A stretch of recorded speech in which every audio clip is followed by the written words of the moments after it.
বর্তমান সময়ের আলোচিত কন্টেন্ট ক্রিয়েটর তৌহিদ আফ্রিদির কন্টেন্ট তৈরির যাত্রা বেশ বর্ণিল। মূলত তিনি ইউটিউব এবং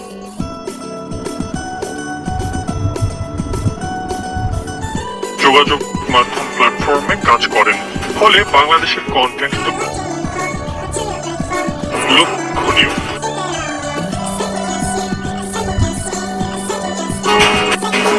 এদিকে সাবেক ডিবি প্রধান হারুনুর রশিদ ক্ষমতা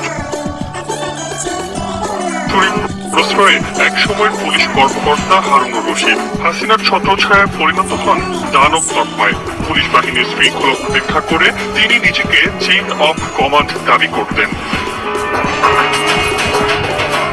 24 ছাত্র জনতা আন্দোলন চলাকালীন সময় শিক্ষার্থীদের যৌক্তিক দাবির বিপক্ষে কঠোর এবং ঘৃণ্য সকল পদক্ষেপ নিয়ে আন্দোলনের গতিকে স্থবির করতে সোচ্চার ছিলেন আলোচিত কন্টেন্ট নির্মাতা তৌহিদ আফ্রিদি এবং ডিবি প্রধান হারুনুর রশিদ।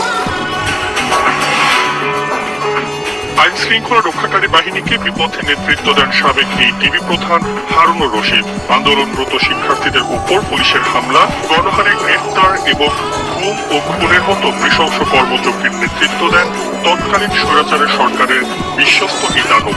গণ অভ্যুত্থানের আন্দোলনকালে বাংলাদেশ পুলিশ দ্বারা যে সকল